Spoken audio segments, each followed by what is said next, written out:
these notes, we'll talk about graphing functions, and the way we'll graph them in these notes are using X and Y intercepts. And so when we talk about intercepts, the X-intercept of a function is where the graph of the function crosses the X-axis, and then similarly, the Y-intercept of a function is where the graph crosses the Y-axis. So if you look at the example here, this line, the X-intercept would be right here at 5, 0, because that's where that line crosses the X-axis. And the Y-intercept is up here at 0, 7, because that's where the line crosses the Y-axis.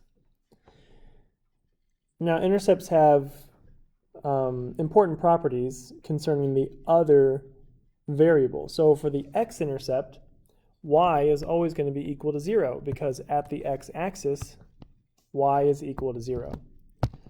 So at the X-intercept, Y equals 0, and then likewise at the Y-intercept, X is equal to 0. And that'll be important later. So let's graph these linear functions using the intercepts. So for example A, we're given an X-intercept of 5, 0.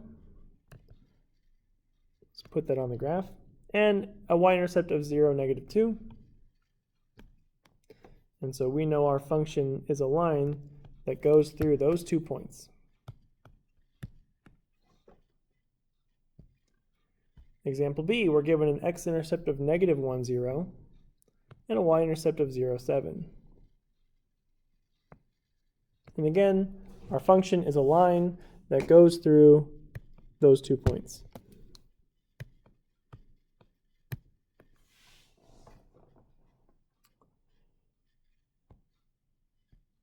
Now when we have an equation, we can find the X and Y intercepts using this property, that at the X-intercept Y equals 0 and at the Y-intercept X equals 0. So we'll use that by plugging in 0 for the other variable and then solving what's left. So let's find the X-intercept. So at the X-intercept, Y is equal to 0. So we'll put 0 in for Y. And so then 3x equals 12. And if we divide by 3, we know that x is equal to 4. So the X-intercept is 4, 0. And if we find the Y-intercept, we just put 0 in for x. So that's 3 times 0 minus 6y equals 12. So negative 6y equals 12. Divide by negative 6. And y equals negative 2. So we know the Y-intercept is 0, negative 2. That's the Y-intercept, and here's the X-intercept. Let's look at example B. Same idea, negative 3y plus 2 equals x minus 1. So for the X-intercept, we'll put 0 in for y. So negative 3 times 0 plus 2 equals x minus 1. And so 2 equals x minus 1. Add 1 to both sides. And x equals 3. So the X-intercept is 3, 0.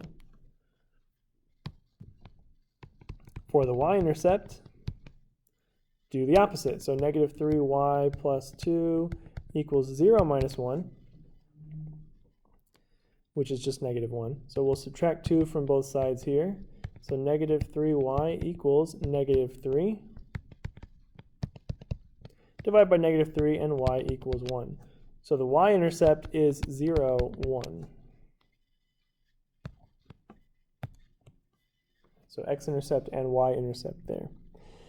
Now this last example, which I suppose should be example C, just says x equals 3. Well, so there is no y to put a 0 into. So we know that the X-intercept is 3, 0. And the thing about this line is that it does not have a Y-intercept. So there is no Y-intercept here, because there's no y in the equation. So for there to be a Y-intercept, for this graph to touch the Y-axis, there has to be a y value in the equation. So this equation has no y-intercept, and it has an x-intercept of 3, 0.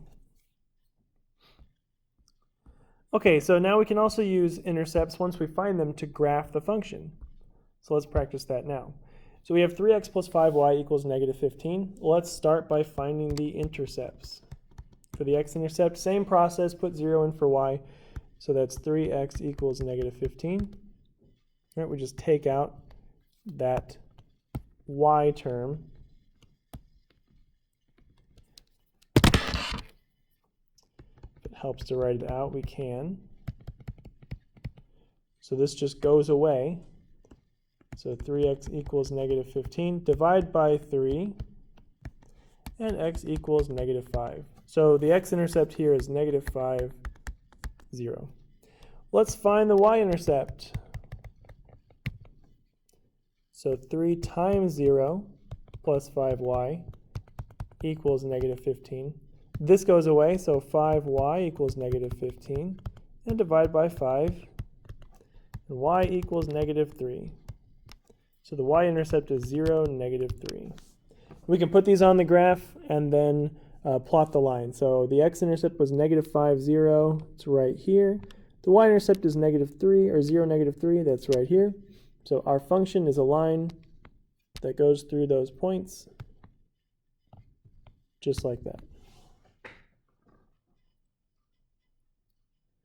Let's take a look at example B. Y equals 2/3 x minus 4. Same process. Let's find the x-intercept by putting 0 in for y.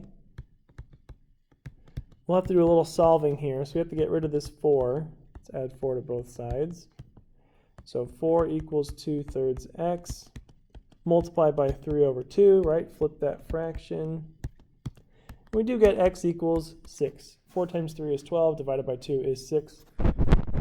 So our x-intercept is 6, 0. For the y-intercept, put 0 in for x. So y equals 2/3 times 0 minus 4. And so that goes away. We just have y equals negative 4.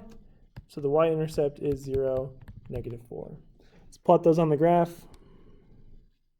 There's the x-intercept at 6, 0. Y-intercept is at 0, negative 4.